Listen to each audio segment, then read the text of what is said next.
Hey there, I'm Trevor and I'm interviewing Ewald from the Tile Experts. Today I'm going to be talking about 2026 trends for fireplace surrounds and what you need to know before you update yours. Today I'm with Ewald from the Tile Experts in Edmonton, and I'm going to be asking you some questions, and I know that your expertise is going to be valuable for anybody who is in the Edmonton area, Riverbend, Terwilliger, South Edmonton, who needs an update and refresh for their fireplace tile surround. Your fireplace is supposed to be the heart of your home, but what if it's stuck in the wrong decade? Outdated tile can make even the most beautiful room feel tired and disconnected. The good news, a fireplace refresh doesn't require a full renovation. In this conversation with Ewald from the Tile Experts, we're diving into the tile types and finishes that are transforming Edmonton fireplaces right now and how to choose what's actually going to work in your space. I've got a quote from Petra McKenzie, interior designer for Martha Stewart Living, and she says, textural patterns are huge, whether they're built into the tile or created by combining different shapes and finishes. And I'm sure you're finding the same thing, right? Yeah. We've done many different styles, yeah.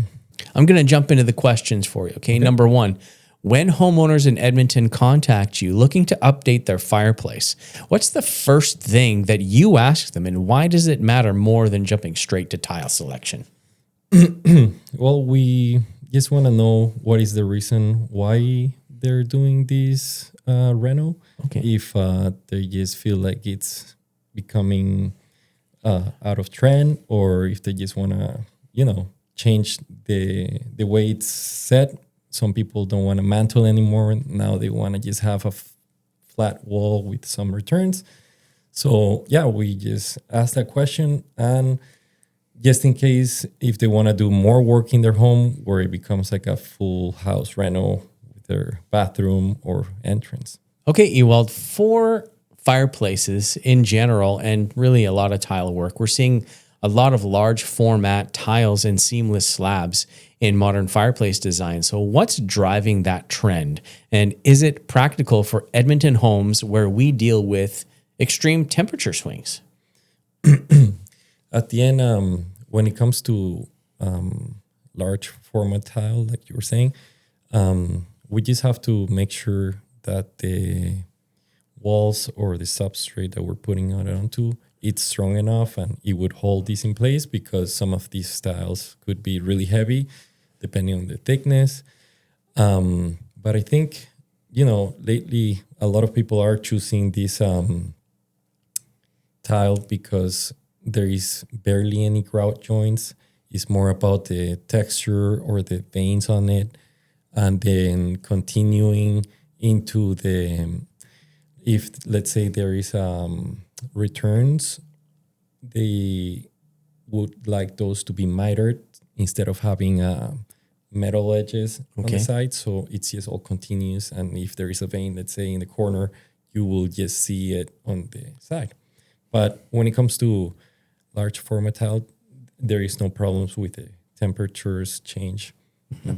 Yeah, great. And it just adds a nice look, a nice cohesive and finished full slab look as opposed to individual tiles. That's right. Yeah. Nice. So the next question I've got here on my list is texture seems to be having a moment right now. Corrugated tiles, fluted ceramics, and three-dimensional tiles. Can you walk us through how texture changes the feel of the fireplace, especially when natural light hits it differently throughout the day? Yeah, I feel like we did some corrugated tile before, and, that's a tile that has a lot of high spots and low spots in it. And when it comes to the light hitting it, you just see those low spots now darker, but I think it looks beautiful. When it comes to stone, that is something that looks just natural and it's always been around. You think some people choose that because, it's harder to damage. It's stronger, where if you put something like delicate, like marble or something like that, you could easily scratch or stain it. But I think the corrugated style is a beautiful style for sure. Yeah, it gives you some texture, some depth, and it's different than a lot of tile. Like you usually see flat tile with some designs on it, whereas if it actually has some texture on it, it just adds a little bit of drama. That's right. Let's talk natural stone versus porcelain that mimics stone. Okay. So this is a debate that comes up constantly. So what do you tell homeowners who are torn between the two, especially when they're concerned about maintenance in a high use family room? Yeah. So I would always recommend to not use a natural stone in the floor due to having, the wood or metals to move your fire and things that could, yes, scratch or stain the floor. So that's the main reason why I would never recommend to use a natural stone in the hearth. But when it comes to the walls, I would always say, if you want a stone, do it. If not, something that mimics the stone is also always right. Is there a difference in the porousness or porosity of stone versus tile, like and hardness? So what is the difference there? When it's a stone, it's just softer. Anything that falls on it will make a mark. Even if it's something small, it'll leave like on marble, it'll leave a white spot and you'll not be able to take it off. You could always seal your marble, but yeah, when it comes to natural, that's the problem. But if you have something that mimics it, that's something that will never really get damaged by stains or marks. Yeah. Alrighty, well, let's talk about somebody who's got an older home.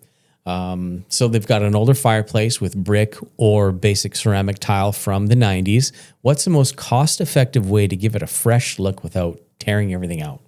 So when it comes to them having the brick, we could always, instead of demoing it, we could prep it and seal it so that we could go right on top of it with tile. That way you save the cost on the demo. But yeah, that's something that could save a lot of money for sure. Okay, so you just parge it, cover it, and then you can put tile right on it without any issues. Yeah. Is that right? And I mean, I guess they would save their house from having a bunch of dust and it'll be a lot cleaner. Okay, what is the alternate? So how involved is replacing that area with the brick? Let's say they've got brick on the hearth as well as the surround and the mantle. Like, can you cover all of that with tile, or do you have to kind of do parts of it? We have run into Fireplace before where they did have brick, and then they came and installed tile on top of that.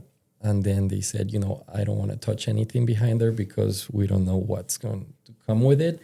It could create more problems. So for that one, what we did is we primed the tile with a specific product that will warranty our work so that she'll be safe to use it and she won't have any issues with the tile coming off in the future. Okay, just getting heavier. Yeah, that's right. Okay, nice. So a multi-layered project. So whoever gets to demo that later on has got their work cut out for them. Yeah, yeah. All right, so Edmonton winters mean that our fireplaces get used a lot. Are there specific tile finishes or materials you'd steer people away from if they're burning wood regularly? Or does modern tile hold up better than people think? I think the newer tile coming out, it's pretty strong. When it comes to softer materials, like we said, natural stone or travertine or anything that is not porcelain, or, it's easier for it to get damaged. So I would say, like we said before, I would steer them away from using that in areas that you could scratch and then you won't be able to easily repair it. You'd steer people away from a natural stone finish for their wood fireplace and something towards a porcelain ceramic. Yeah, right? yeah. Nice. Hey, Ewald, what is one fireplace job that you've done recently in the Edmonton area that surprised you, either because of how it transformed the space or because the homeowner took a creative risk that paid off? So the client on this specific fireplace, she took the idea and told us everything that she wanted. and how she wanted it. And it's actually the fireplace we talked about before. It's the tile that was on top of the brick. So Oscar went in, she already had a picture of what she wanted. Mm-hmm. And then we basically just had to come up with the process, how we're going to build it, because she wanted it to have like almost the face to come out further. And then when it comes to inside the box, for the tile to angle in. So we had to add different, like a framing and then layers of plywood or concrete board into it so that, you would create this really beautiful finish. She actually came in from Riverbend, and we had done a couple bathrooms in her house and her kitchen backsplash. So she just said, I trust you will do an amazing job. And yeah, it turned out really, really nice. It was corrugated tile. And then on the hearth, she chose something that is flat because it'll be easier to clean. The corrugated, it has different higher and lower spots. Mm-hmm. So if you drop something in there, it would be really hard to, mop it or clean it.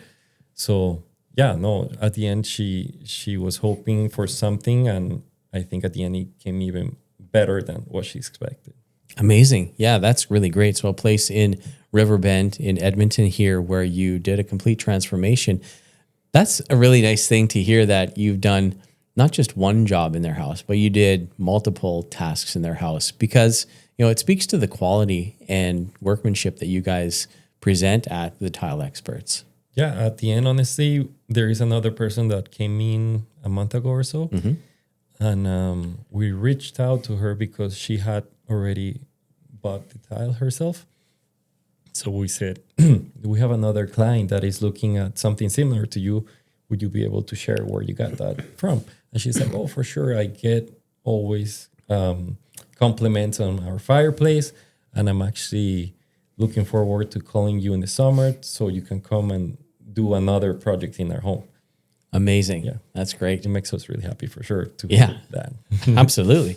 Okay, so Ewald, anybody who's watching this video and they want to get their fireplace surround updated, what's one thing they can do before they give you a call that really would change the outcome of their job?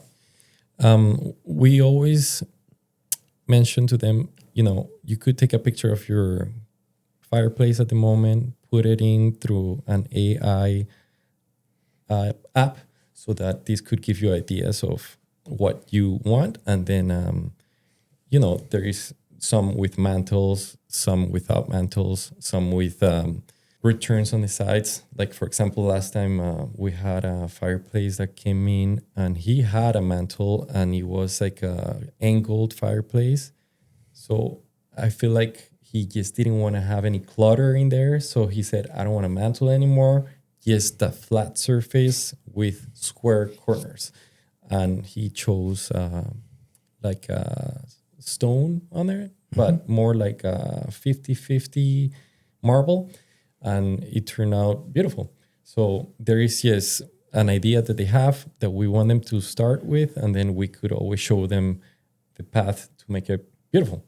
Awesome. Yeah. Great. Well, thanks so much, Ewald, for joining us today and sharing your wealth of information about how to really upgrade and update your fireplace surround if your space is looking dated and old, right? So, guys, you've heard it here. The Tile Experts, they really are experts. They're fantastic at what they do. And if you are looking for a project in your home, want to update a kitchen, a bathroom, a fireplace surround, or anything else for that matter, contact the Tile Experts. Thank you for watching. We'll see you on the next video.